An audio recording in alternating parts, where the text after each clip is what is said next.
Саламатсыңдар ма, оқушылар? Мұғалім мен Жаңабаева Меруерт Амантөре қызы Тұрар Рысқұлов ауданы Бірлес шағын орталықта орта мектебінің бастауыш сынып мұғалімі. Бүгін өтетін сабағымыз 3-ші сыныптың қазақ тілі пәнінен.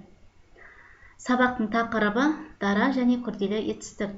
Сабақтың мақсаты мәтіннің тақырыбымен берген суреттер, диаграмма бойынша мәтіннің мазмұнын болжау, сөйлемнен сөз таптарын табу. Олай болса, балалар, сабағымызды бастайық. Алдымен ой қозғау әдісі арқылы сөз таптарын еске түсіріп алайық. Ал балалар, сөз таптарына нелер жатады? Дұрыс айтасыңдар. Зат есім, етістік, сон есім және сан есім жатады екен. Осы сөз таптарының ішінде етістік дегеніміз не? Ережесін еске түсірейік. Етістік заттардың қимыл іс-әрекетін, күй-жайын білдіретін сөз табы. Етістік не істеді, қайтты, не қылды деген сұрақтарға жауап береді. Мысалы, қайтты, өсті, не істеді, ойнады, не қылды, сайрады. Міне балалар, біз етістікті еске түсірдік. Енді бірінші тапсырма бойынша ширату жаттығуы. Суретпен жұмыс жасаймыз. Өздерің көріп отырғандай, балалар, бізде суреттер берілген. Бірінші сурет бойынша сөйлем құрайық. Қыздар не істеп жүр? Сөйлем құраймыз. Қыздар биледі.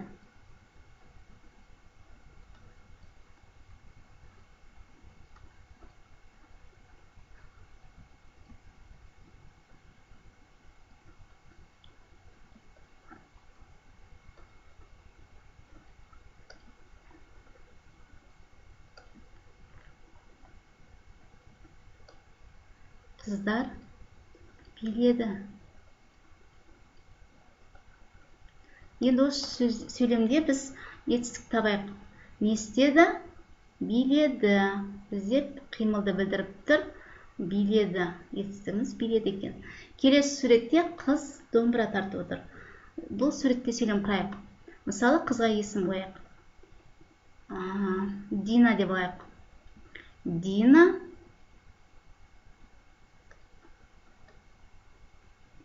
Дина күй тартты.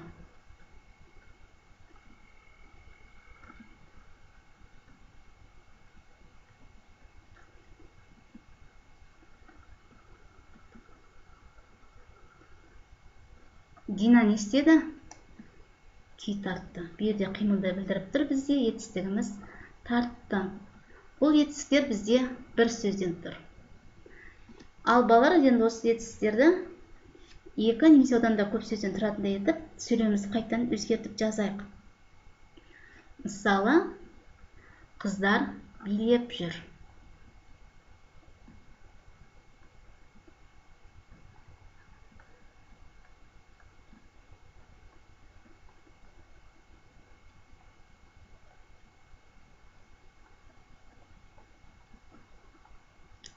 Қыздар билеп жүр. Бұл жерде етістігіміз қыздар не істеді? Билеп жүр.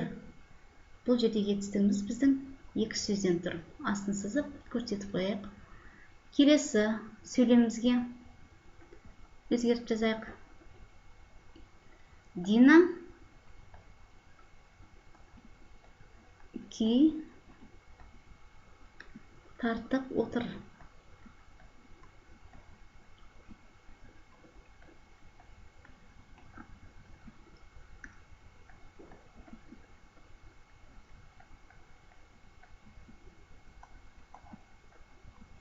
Бұл сөзде бізде етістігіміз Дина не істеп отыр?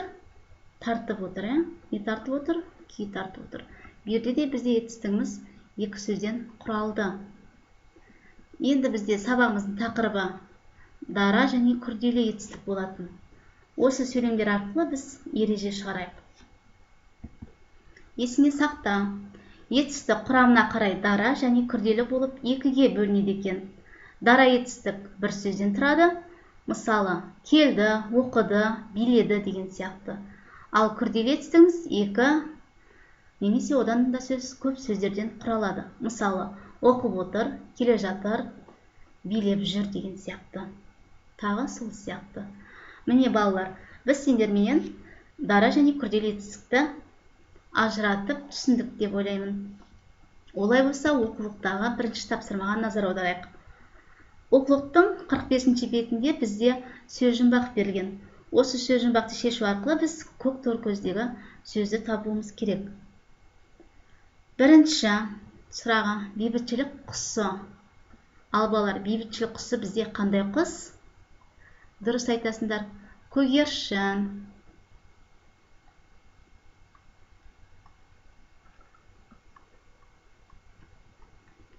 Келесі, түнде ұшатын құс. Түнде қандай құс ұшады бізде?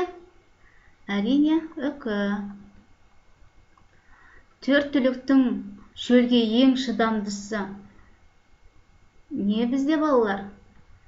Жарайсыңдар, түйе. Және үрлеп аспанға ұшыратын затымыз, әрине ол шар екен. Және тышқанның үй мекені не? Жарайсыңдар, ін. Ал балалар, бізде көк торкөздің ішінде қандай сөз шықты? Күйші. Демек, біздің келесі тапсырмамыздағы мәтіннің тақырыбы күйші екен. Олай болса, біз бірге ойлаймыз әдіс арқылы мәтінмен жұмыс жасайық. Мәтінді мұқият тыңдаңдар. Нарынның құмды ауылынан шыққан домбырашы қыз туралы аңыз әңгіме елден елге тарап кетті. Несін айтасың? Он саусағынан күй төгілген майталман жорға дейді. Құрманғазыдан артық болмаса, ешқандай кемдігі жоқ шебер дейді. Ойбай-ау, ешкімнен де домбыра үйренбеген дейді. Дина Құрманғазыдан үйреніп қалған ақсақ киік, алатау, балбырауын, қайран шешен күйлерін күн сайын әлденеше қайталап тартып отырушы еді. Домбырашы болу оңай нәрсе емес. Ең алдымен үнді, дыбысты сүйе білу керек, және оған өзінше мән бере біл. Екіншіден, ерінбеген етікші болады деген мақалды біздің ел бекер айтпаған. Ерінбеу, ұялмау, қысылмау керек. Өнер иесі өзін көп алдында еркін ұстау керек. Құрманғазы айтқан осындай ақыл кеңестер де домбыра ішегінің сүйкімді дыбыстарымен бірге Динаның құлағына кетпестей ұялаған болатын. Ал балалар, мәтін кім туралы айтылды? Әрине, Дина Нұрпейісова. Дина Нұрпейісова ол қазақтың әйгілі күйшісі екен, және ол Құрманғазы Сарыбай ұлының шәкірті екенін білдік. Өздерің суретте көріп отырғандай, бұл жерде Құрманғазы мен Дина. Ал балалар, енді осы мәтіннің ішіндегі біз мақалды көркем етіп жазып, етістіктің астын сыздайды. Мәтініндегі мақалымыз біздің ерінбеген етікші болады. Мақалды жазамыз.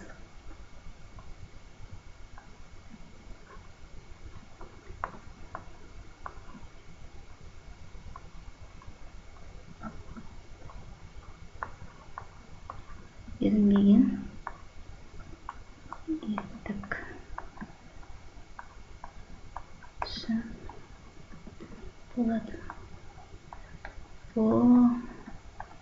болады.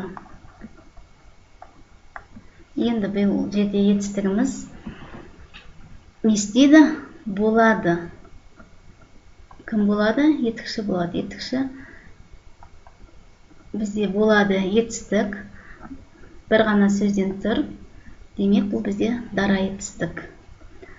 Ал балалар, олай болса, сабағымызды қорытындылау мақсатында біз сендермен екі жақты күнделік әдіс арқылы тапсырма орындаймыз.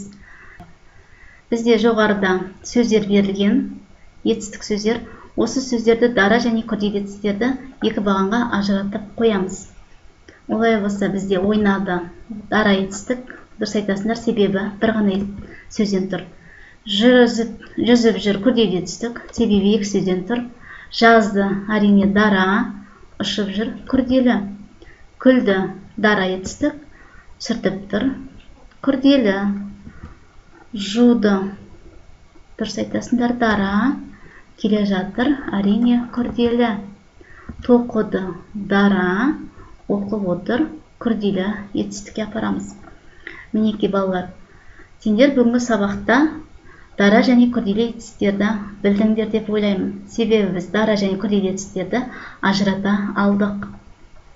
Олай болса балалар, бүгінгі сабақтан алған әсерімізді менің көңіл күйім кері байланыс арқылы белгілеп кетейік. Мысалы, мен барлығын түсіндім. Себебі мен етістікті білемін.